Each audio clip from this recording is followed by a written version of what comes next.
Hello ನಮಸ್ಕಾರ ಎಲ್ಲರಿಗೂ good morning. ಬೆಳಗ್ಗೆಯಿಂದನೇ ವ್ಲಾಗ್ನ ಸ್ಟಾರ್ಟ್ ಮಾಡ್ತಾ ಇದ್ದೀನಿ. ನಾನು ಮಾಡ್ತಾ ಇರೋ ಡೈಲಿ ವ್ಲಾಗ್ ಇವತ್ತು ಕಲ್ಪನಾ ಬ್ಯೂಟಿ ವ್ಲಾಗ್ಗೆ ನಿಮಗೆಲ್ಲರಿಗೂ ಸ್ವಾಗತ. ಹೇಗಿದ್ದೀರಾ ಎಲ್ಲರೂ ಚೆನ್ನಾಗಿದ್ದೀರಾ ಅಂತ ಅಂದ್ಕೊಂಡಿದ್ದೀನಿ. ನಾನು ಕೂಡ ಬಿಂದಾಸ್ ಆಗಿದ್ದೀನಿ. ಅರ್ಲಿ ಮಾರ್ನಿಂಗ್ 6 o'clock ಆಗಿತ್ತು. ಆಲ್ರೆಡಿ ಮನೆ ಮುಂದೆ ತೊಳೆದು ರಂಗೋಲಿ ಎಲ್ಲ ಹಾಕಿ ಧನುರ್ಮಾಸ ಅಲ್ವಾ, ಇದು ಹಳೆಯ ವಿಡಿಯೋನ ಅಪ್ಲೋಡ್ ಮಾಡ್ತಾ ಇದ್ದೀನಿ. ಯಾಕಂದ್ರೆ ಧನುರ್ಮಾಸದಲ್ಲಿ 6 ಗಂಟೆಗೆ ಒಳಗಡೆನೇ ಭಜನೆ ಮನೆಯವ್ರು ಬಂದು ಪೂಜೆ ಮಾಡಿಬಿಟ್ಟು ಹೋಗ್ತಾಯಿದ್ರು. ಅದಕ್ಕೋಸ್ಕರ ಅಂತ ಮನೆ ಮುಂದೆ ಗುಡಿಸಿ ರಂಗೋಲಿ ಹಾಕಿ ತೊಳೆದು ಎಲ್ಲ ರಂಗೋಲಿ ಹಾಕಿ ಇಟ್ಬಿಟ್ಟು ಒಳಗಡೆ ಬಂದು ಎಲ್ಲ ನೈಟ್ ಟೈಮಲ್ಲೇ ನಾನು ಕಿಚನೆಲ್ಲ ಕ್ಲೀನ್ ಮಾಡಿಡ್ತೀನಿ ಯಾವಾಗ್ಲೂ. ಅದಕ್ಕೋಸ್ಕರ ಮಾರ್ನಿಂಗ್ ನಂಗೆ ಟೆನ್ಷನ್ ಆಗೋಲ್ಲ. ಕ್ಲೀನ್ ಆಗಿಲ್ಲ ಅಂದರೆ ತುಂಬ ಟೆನ್ಷನ್ ಆಗಿಬಿಡುತ್ತೆ. ನಂದು ಕಿಚನ್ ಇರೋದು ತುಂಬಾ ಚಿಕ್ಕದಿದೆ. ಆ ಚಿಕ್ಕ ಕಿಚನಲ್ಲಿ ನಾನು ಮೇಂಟೈನ್ ಮಾಡ್ಕೊಂಡು ಹೋಗ್ತಾ ಇರೋದು. ಸೊ ನಂದು ಹೋಮ್ ಟೂರ್ ಕೂಡ ಮಾಡಿ ತೋರಿಸ್ತೀನಿ ಮುಂದಿನ ವಿಡಿಯೋದಲ್ಲಿ. ಸೊ ಇಲ್ಲಿ ಮಾರ್ನಿಂಗೆ ನಂದು 3 ಬರ್ನರ್ ಇರೋಗೋಸ್ಕರ ಬೇಗ ಆಗಿಬಿಡುತ್ತೆ ಅಡುಗೆದೆಲ್ಲ ನನಗೇನು ಟೆನ್ಷನ್ ಆಗೋಲ್ಲ ಜಾಸ್ತಿ. ಅಷ್ಟೇ ನಾನು ಪ್ಲ್ಯಾನ್ ಮಾಡ್ಕೊಂಡು ಅಡುಗೆನ ಮಾಡ್ಕೋಬೇಕಾಗುತ್ತೆ. ಏನು ಮಾಡಬೇಕು ಅಂತ ಇವತ್ತು ಬಂದುಬಿಟ್ಟು ಅಂಗಾರಿಕ ಸಂಕಷ್ಟಿ ಅಂತ ಇರೋದು.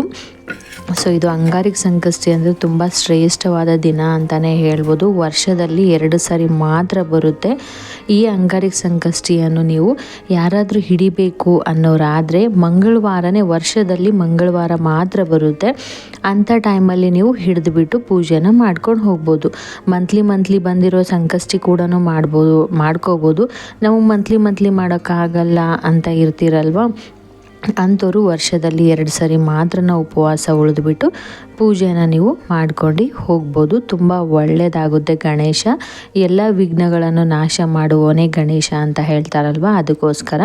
ಬಟ್ ನಾನು ಮಂತ್ಲಿ ಪೂಜೆನ ಮಾಡ್ತೀನಿ. ಪ್ರತಿ ತಿಂಗಳು ಸಂಕಷ್ಟ ಚತುರ್ಥಿನ ಫುಲ್ ಡೇ ಉಪವಾಸ ಉಳಿದು ಮಾಡೋದು. ಅದಕ್ಕೋಸ್ಕರ ನಾನಂತೂ ಉಪವಾಸ ಇದ್ದೀನಲ್ವ. ಮನೇಲಿ 3 ಜನಕ್ಕೆ, ಹಸ್ಬೆಂಡ್ಗೆ, ಮಕ್ಕಳಿಗೆ ಏನು ಮಾಡಿಕೊಡ್ಬೇಕು ಅಂತ ಅಂದ್ಕೊಂಡು ಈ ಕಡೆಗೆ ನಾನು ಇಡ್ಲಿ, ಅನ್ನ, ಸಾಂಬಾರು, ಚಟ್ನಿನ ಮಾಡ್ತಾ ಇರೋದು. ಸೊ ಅದನ್ನೆಲ್ಲ ಮಾಡಿಕೊಟ್ಮೇಲೆ ಇವಾಗ ಚಳಿಗಂತೂ ಇಡ್ಲಿ ಹೆಂಗಾಗುತ್ತೆ ಅಂದರೆ ಹಿಟ್ಟು ಊದ್ಕೊಂಡೇ ಬರಲ್ಲ, ಆ ಥರ ಗಟ್ಟಿ ಥರ ಬಂದುಬಿಡುತ್ತೆ. ಅದಕ್ಕೆ ನಾನು ಏನು ಮಾಡ್ತೀನಿ ಅಂದರೆ ಸ್ವಲ್ಪ ಸಾಲ್ಟನ್ನು ಹಾಕಿಬಿಟ್ಟು ಒಂದು 2 ನಿಮಿಷ ಇಟ್ಟು ಅದ್ರ ಜೊತೆಗೆ ನಾನು ಬಿಸಿ ನೀರನ್ನು ಮಾಡಿಬಿಟ್ಟು ಹಾಕ್ಕೊಳ್ಳೋದು. ಯಾವಾಗಲೂ ಚಳಿ ಟೈಮಲ್ಲಿ ನಾವು ಸ್ವಲ್ಪ ಬಿಸಿನೀರನ್ನು ಹಾಕಿದರೆ ಬೇಗನೆ ಅದು ಒಂಥರ ಐಸ್ ಎಲ್ಲ ತಣ್ಣಗಿರೋದೆಲ್ಲ ಹೀಟ್ ಆಗಿಬಿಟ್ಟು ಬೇಗನೆ ಲೂಸಾಗಿ ಬಂದುಬಿಡುತ್ತೆ ಹಿಟ್ಟು. ನೀವು ಒಂದ್ಸರಿ ಟ್ರೈ ಮಾಡ್ಬೋದು. ಸೊ ತುಂಬ ಈಸಿಯಾಗಿ ನಾವು ಹಿಟ್ಟನ್ನು ಮಿಕ್ಸ್ ಮಾಡ್ಕೋಬೋದು ಆ ಥರ ಬಿಸಿನೀರನ್ನು ಹಾಕ್ಕೊಂಡ್ರೆ. ಮತ್ತು ಇಡ್ಲಿ ಕೂಡ ತುಂಬ ಸಾಫ್ಟಾಗಿ ಸ್ಮೂತಾಗಿ ಬರುತ್ತೆ. ಯಾವುದೇ ಕಾರಣಕ್ಕೂ ಗಟ್ಟಿ ಅನ್ನೋ ಥರ ಬರಲ್ಲ. ನೀವು ಸಪೋಸ್ ಟ್ರೈ ಮಾಡಿ ನೋಡಿ, ನೀವು ತಣ್ಣೀರು ಹಾಕಿಬಿಟ್ಟು ಟ್ರೈ ಮಾಡಿ ನೋಡಿ. ಅವತ್ತು ಇಡ್ಲಿ ಫುಲ್ ಗಟ್ಟಿ ಕಲ್ಲು ಥರ ಬಂದುಬಿಡುತ್ತೆ. ನಾನು ಅದು ಕೂಡ ಟ್ರೈ ಮಾಡಿದ್ದೀನಿ. ಅದಕ್ಕೋಸ್ಕರ ನಾನು ಆವಾಗಿಂದ ಏನು ಮಾಡ್ತೀನಿ, ಇಡ್ಲಿ ಮಾಡೋ ಟೈಮಲ್ಲಿ ಬಿಸಿನೀರನ್ನು ಹಾಕ್ಕೊಂಡ್ಬಿಟ್ಟು ನಾನು ಇಡ್ಲಿನ ಬ್ಯಾಟರ್ನ ಮಿಕ್ಸ್ ಮಾಡ್ತೀನಿ ಯಾವಾಗ್ಲೂ. ಈ ಥರ ಇಡ್ಲಿ ಹಿಟ್ಟು ಚೆನ್ನಾಗಿ ತಿರುಗಿಸಿ ಮಿಕ್ಸ್ ಮಾಡ್ಕೊಂಡು ಇಟ್ಕೊಂಡ್ರೆ ತುಂಬ ಸಾಫ್ಟಾಗಿ ಇಡ್ಲಿ ಬರುತ್ತೆ. ಈ ಕಡೆ ನಾನು ಇಡ್ಲಿಗೆ ಮಿಕ್ಸ್ ಮಾಡ್ಕೊಳ್ಳೋ ಗಂಟ ಒಂದು ಕಡೆ ಸಾಂಬಾರು ಇಟ್ಟಿದ್ದೆ, ಒಂದು ಕಡೆ ರೈಸ್ ಇಟ್ಟಿದ್ದೆ. ಎರಡೂ ವಿಸಿಲ್ ಹೊಡಿತಾ ಇತ್ತು. ಸೊ ವಿಸಿಲ್ ಹೊಡೆಯೋಷ್ಟರಲ್ಲಿ ಈ ಕಡೆ ಬ್ಯಾಟರ್ ಕೂಡ ರೆಡಿ ಮಾಡಿ ಒಂದು ಸೈಡಿಗೆ ಎತ್ತಿಡ್ತಾ ಇದ್ದೀನಿ. ಅದು ಆದಮೇಲೆ ನಾನು ಸಾಂಬಾರು ಒಗ್ಗರಣೆ ಕೊಡೋಗೋಸ್ಕರ ಎಲ್ಲ ಕಟ್ ಮಾಡಿ ಇಟ್ಕೊಂಡ್ಬಿಟ್ಟು ಒಗ್ಗರಣೆನ ಕೊಟ್ಟು ಆದಷ್ಟು ಬೇಗ ಆಗುತ್ತೆ ನನಗೆ. ವಿತಿನ್ ಹಾಫ್ ಆನ್ ಅವರ್ 1 ಅವರಲ್ಲೆಲ್ಲ ನಂದು ಅಡುಗೆ ಕಂಪ್ಲೀಟ್ ಆಗಿಬಿಡುತ್ತೆ. ನಾನು ಮಾರ್ನಿಂಗ್ ಎದ್ದು 4 ಐಟಮ್ಸ್ ಮಾಡಬೇಕಾಗುತ್ತೆ. ಒಂದು ಸೈಡು ಅನ್ನ ಅಂತೆ, ಚಪಾತಿ, ಪಲ್ಯ ಮತ್ತು ಸಾಂಬಾರು, ಇದನ್ನೆಲ್ಲ ಅಡುಗೆ ಮಾಡಬೇಕಾಗುತ್ತೆ. ಯಾಕಂದ್ರೆ ನಮ್ಮ ಮನೇಲೆಲ್ಲ ಮಧ್ಯಾಹ್ನ ಮಾಡಲ್ಲ ಅಡುಗೆ ಎಲ್ಲ. ರೇರು ಮಧ್ಯಾಹ್ನ ಮಾಡೋದು. ಮನೇಲಿದ್ದಾರೆ, ಹಸ್ಬೆಂಡ್ಸ್ ಇದ್ದಾರೆ, ಮನೇಲಿ ಮಕ್ಕಳಿದ್ದಾರೆ ಅನ್ನೋದು ಮಾತ್ರನೇ ಮಧ್ಯಾಹ್ನ ಟೈಮಲ್ಲಿ ಅಡುಗೆ ಮಾಡೋದು. ಇಲ್ಲಾಂದರೆ A to Z ಬೆಳಗ್ಗೆನೇ ಅಡುಗೆ ಆಗಿರುತ್ತೆ. ಸೊ ಮತ್ತು ನೈಟ್ಗೆ ಏನಾದರೂ ಬಿಸಿ ಮಾಡ್ಕೊಳ್ಳೋದು. ಮಕ್ಕಳು ಈವ್ನಿಂಗ್ ಟೈಮಲ್ಲಿ ಬರ್ತಾರೆ, ಆವಾಗ ಬೇಕಂದರೆ ಏನೋ ಸ್ನ್ಯಾಕ್ಸ್ ಐಟಮ್ಸು ಈ ಥರನ ನಾನು ಮಾಡಿ ಕೊಡ್ತೀನಿ. ಈ ಕಡೆ ನಾನು ಎಲ್ಲ ರೆಡಿ ಆದಮೇಲೆ ಈ ಕಡೆ ಒಗ್ಗರಣೆಗೋಸ್ಕರ ಅಂತ ಸುಮ್ಮನೆ ಸಿಂಪಲ್ ಪ್ಲೇನ್ ಸಾಂಬಾರನ್ನ ಮಾಡ್ತಾಯಿದ್ದೀನಿ, ತೊಗರಿಬೇಳೆ ಹಾಕೊಂಡ್ಬಿಟ್ಟು.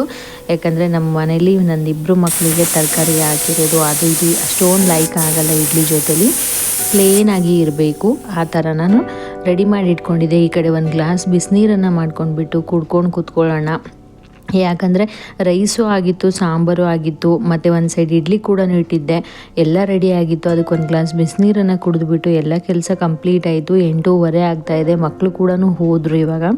ಸೊ ಮಕ್ಕಳು ಹೋದ್ಮೇಲೆ 8 ಗಂಟೆ ಅನ್ನೋಷ್ಟರಲ್ಲಿ ಮಕ್ಕಳು ಹೋಗಿಬಿಡ್ತಾರೆ. ಅವ್ರು ಹೋದ್ಮೇಲೆ ನೆಮ್ಮದಿಯಿಂದ ಕೂತ್ಕೊಂಡು ಒಂದು ಕಪ್ ಟೀ ಮಾಡ್ಕೊಂಡು ಕುಡಿತೀನಿ.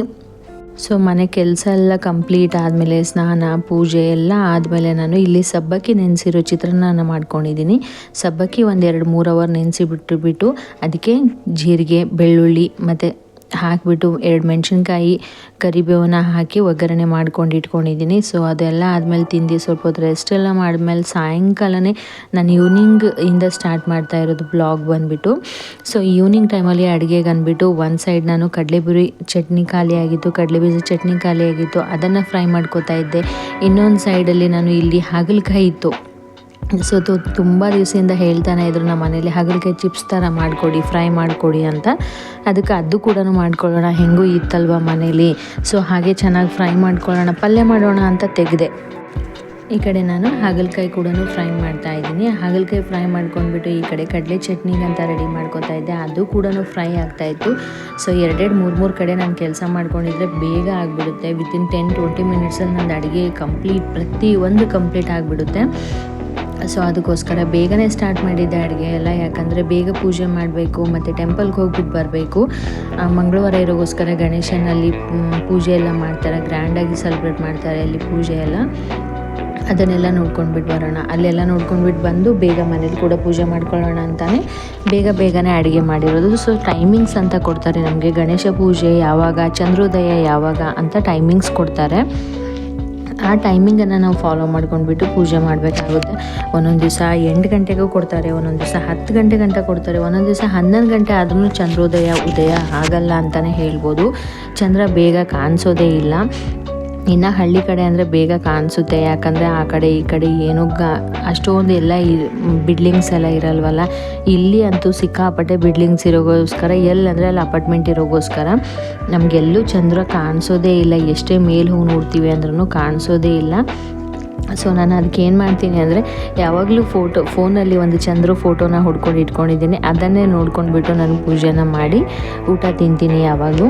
ಈ ಕಡೆಗೆ ನಾನು ಎಲ್ಲ ಅದು ರೆಡಿ ಮಾಡಿದ್ದೆ. ಸೊ ಮೋದಕ ಮಾಡಬೇಕಾಗಿತ್ತು. ಮೋದಕಕ್ಕೆ ಏನು ಮಾಡೋಣ ಇವಾಗ ಅಂತ ಅಂದ್ಕೊಂಡು, ಸೊ ನನ್ನ ಮನೇಲಿ ಮೋದಕ ಅಂದರೆ ಇಷ್ಟಪಡ್ತಾರೆ. ಸೊ ಅದಕ್ಕೋಸ್ಕರ ನಾನು ಏನು ಮಾಡಿದೆ ಇವಾಗ ಅರ್ಜೆಂಟ್ಗೆ ಅಂದ್ಬಿಟ್ಟು ಕಡಲೆ ಬೀಜ ಫ್ರೈ ಮಾಡಿದ್ದಲ್ವ, ಅದ್ರ ಚಟ್ನಿನ ತೊಗೊಂಡ್ಬಿಟ್ಟು ಅದರಲ್ಲಿ ನಾನು ಸಕ್ಕರೆನ ಆ್ಯಡ್ ಮಾಡಿಬಿಟ್ಟು ಈ ಥರ ಮೋದಕನ ಮಾಡ್ಕೊಂಡಿದ್ದು. ದೇವ್ರಿಗೋಸ್ಕರ ಅಂತ ಮೋದಕನ ನಿಮ್ಮ ಕೈಯಲ್ಲಿ ನಿಮ್ಮ ಅನುಕೂಲ ತಕ್ಕಷ್ಟು ಎಷ್ಟಾದರೂ ಇಡ್ಬೋದು. 9 ಮೋದಕ ಇಡ್ಬೋದು, 5 ಮೋದಕ ಇಡ್ಬೋದು, ಇಲ್ಲಾಂದರೆ 11 ಮೋದಕ ಇಡ್ಬೋದು, ಇಲ್ಲಾಂದರೆ 21 ಮೋದಕ ಕೂಡ ಇಡ್ಬೋದು. ಸೊ ನಿಮ್ಮ ಅನಿಸಿಕೆ ಮತ್ತು ನಿಮ್ಮ ಶಕ್ತಿ ಎಷ್ಟಿದೆಯೋ, ನೀವೆಷ್ಟು ಇಡಬೇಕು ಅಂತ ಅಂದ್ಕೊಂಡಿದ್ದೀರೋ ಅಷ್ಟು ಕೂಡ ಇಡ್ಬೋದು. ಗಣೇಶನಿಗೆ ಆಲ್ಮೋಸ್ಟ್ ಆಗಿ ಮೋದಕ ತಾನೇ ತುಂಬ ಇಂಪಾರ್ಟೆಂಟ್. ಅವನಿಗೆ ತುಂಬ ಖುಷಿಯಿಂದ ತಿನ್ನೋ ಐಟಮ್ ಅಂದ್ರೆ ಮೋದಕ ಅಲ್ವಾ. ಅದಕ್ಕೋಸ್ಕರ ನಾನು ಮೋದಕನ ಮಾಡಿದ್ದೆ ಈ ಕಡೆ. ಸೊ ಬೇಗ ಮೋದಕವನ್ನು ಮಾಡ್ಕೊಂಡ್ಬಿಟ್ಟು ಈ ಥರ ನಾನು ಕೈಯಿಂದನೇ ಮಾಡ್ತೀನಿ. ಯಾವುದೇ ಥರ ನಾನು ಈ ಉಪಯೋಗ ಮಾಡಲ್ಲ. ಸೊ ಈ ಕಡೆ ನಾನು ಮೋದಕ ಎಲ್ಲ ರೆಡಿ ಮಾಡಿ ಕರೆದ್ಬಿಟ್ಟು ಮೋದಕ ಎಣ್ಣೆಲೆಲ್ಲ ಹಾಕಿ ಕರೆದು ಅದರಲ್ಲೇ ನಾನು ಈ ಥರ ಚೆನ್ನಾಗಿ ಕರೆದ್ಬಿಟ್ಟು ಚಿಪ್ಸ್ ಥರ ನಾನು ಮಾಡ್ಕೊಂಡ್ಬಿಟ್ಟಿದ್ದೀನಿ. ಈ ಕಡೆ ಒಂದು ಸೈಡ್ ಚಪಾತಿ ಕೂಡ ಫ್ರೈ ಮಾಡ್ತಾ ಇದ್ದೀನಿ. ಚಪಾತಿ ಎಲ್ಲ ರೆಡಿಯಾಗಿತ್ತು, ಮೋದಕ ರೆಡಿಯಾಗಿತ್ತು, ಊಟಕ್ಕೆ ಎಲ್ಲನೂ ರೆಡಿ ಮಾಡಿದೆ. ಸೊ ಪೂಜಾ ಟೈಮ್ ಆಗ್ತಾ ಇತ್ತಲ್ವ ಅಂತ ಬೇಗ ಎಲ್ಲನೇ ಮುಗಿಸ್ಕೊಂಡೆ. ಈ ಕಡೆ ಹಾಗಲಕಾಯಿ ಚಿಪ್ಸ್ ಕೂಡ ರೆಡಿಯಾಗಿತ್ತು. ಚೆನ್ನಾಗಿ ಫ್ರೈ ಮಾಡ್ಕೊಂಡು ಎಲ್ಲ ರೆಡಿ ಆದಮೇಲೆ ಪೂಜೆ ಕೂಡ ರೆಡಿ ಮಾಡಿದ್ದೆ. ಸೊ ಪೂಜೆಗೆಲ್ಲ ರೆಡಿ ಮಾಡ್ಕೊಂಡ್ಬಿಟ್ಟು ಪೂಜೆ ಕಂಪ್ಲೀಟಾಗಿ ಮಾಡಿ ನಾನು ದೇವ್ರ ದರ್ಶನಕ್ಕಂತ ಹೋಗಬೇಕಾಗಿತ್ತು, ಗಣೇಶನ ಟೆಂಪಲ್ಗೆ ಹೋಗಬೇಕಾಗಿತ್ತು. ಅದಕ್ಕೋಸ್ಕರ ಬೇಗ ಪೂಜೆನ ಕಂಪ್ಲೀಟ್ ಮಾಡಿ ನಿಮಗೆ ಲಾಸ್ಟ್ ಪೂಜೆ ಎಲ್ಲ ಆದಮೇಲೆ ಫೈನಲ್ ಹೇಗಿದೆ ಅಂತ ಅಂದ್ಕೊಂಡು ತೋರಿಸ್ಬಿಟ್ಟು ನಾನು ಹಾಗೆ ನನ್ನ ಜೊತೇಲಿ ನಿಮಗೂ ಕೂಡ ದೇವ್ರ ದರ್ಶನ, ಗಣೇಶನ ದರ್ಶನ ಮಾಡಿಸೋಣ ಅಂತ ಹಾಗೆ ಗಣೇಶನ ಟೆಂಪಲ್ಗೆ ಹೋಗ್ತಾ ಇದ್ದೀವಿ. ಗಣೇಶನ ಟೆಂಪಲಲ್ಲಿ ಕೂಡ ತುಂಬ ಚೆನ್ನಾಗಿ ಪೂಜೆ ಮಾಡಿಕೊಟ್ಟಿದ್ರು. ನಾವು ಹೋಗೋದು ಲೇಟ್ ಆಗಿತ್ತು ಸ್ವಲ್ಪ, ಅದಕ್ಕೋಸ್ಕರ ಹೋಗೋಷ್ಟರಲ್ಲಿ ಎಲ್ಲ ಕಂಪ್ಲೀಟ್ ಆಗಿ ಹೋಗಿತ್ತು, ಅಲ್ಲಿ ಏನೂ ಇರಲಿಲ್ಲ. ಸೊ ಪೂಜೆ ಎಲ್ಲ ಜಾಸ್ತಿ ಜನನೂ ಇರಲಿಲ್ಲ. ಹೋಗಿ ನಮಸ್ಕಾರ ಎಲ್ಲ ಮಾಡಿ ಭಕ್ತಿಯಿಂದ 5 ಪ್ರದಕ್ಷಿಣೆನ ಹಾಕಿಬಿಟ್ಟು ನಮಸ್ಕಾರನ ಮಾಡಿ ಒಂದು 5 ನಿಮಿಷ ಕೂತ್ಕೊಂಡು ಮನೆಗೆ ಬರೋಷ್ಟರಲ್ಲಿ ಟೈಮ್ ಆಗಿತ್ತು. ಮನೆಗೆ ಬಂದ ತಕ್ಷಣ ಚಂದ್ರನ ನೋಡಿಬಿಟ್ಟು ಊಟ ತಿನ್ನೋದು ಒಂದೇ ಉಳಿದಿತ್ತು. ಸೊ ಇವತ್ತಿನ ವಿಡಿಯೋದನ್ನು ಇಲ್ಲಿಗೆ ಕಂಪ್ಲೀಟಾಗಿ ಮಾಡ್ತಾ ಇರೋದು. ಸೊ ಇವತ್ತಿನ ವಿಡಿಯೋ ಇಷ್ಟ ಆಗಿದ್ರೆ ಪ್ಲೀಸ್ ಲೈಕ್ ಮಾಡಿ, ಶೇರ್ ಮಾಡಿ, ಕಮೆಂಟ್ಸ್ ಮೂಲಕ ನಿಮ್ಮ ಅನಿಸಿಕೆಯನ್ನು ತಿಳಿಸಿ ಅಂತ ಹೇಳ್ತಾ ಇರೋದು. ಸೊ ವಿಡಿಯೋ ಸಬ್ಸ್ಕ್ರೈಬ್ ಮಾಡ್ಕೊಂಡಿಲ್ಲ ಅಂದರೆ ಪ್ಲೀಸ್ ಸಬ್ಸ್ಕ್ರೈಬ್ ಮಾಡ್ಕೊಂಡು ಸಪೋರ್ಟ್ ಮಾಡಿ ಅಂತ ಕೂಡ ಕೇಳ್ತಾ ಇದ್ದೀನಿ. ಮುಂದೆ ಕೂಡ ತುಂಬ ಒಳ್ಳೆ ಕಂಟೆಂಟ್ ಜೊತೆಗೆ ಪ್ರತಿಯೊಂದು ವಿಡಿಯೋ ತುಂಬ ಚೆನ್ನಾಗಿರುತ್ತೆ ನನ್ನದು ಚಾನಲಲ್ಲಿ. Thank you for watching my video friends.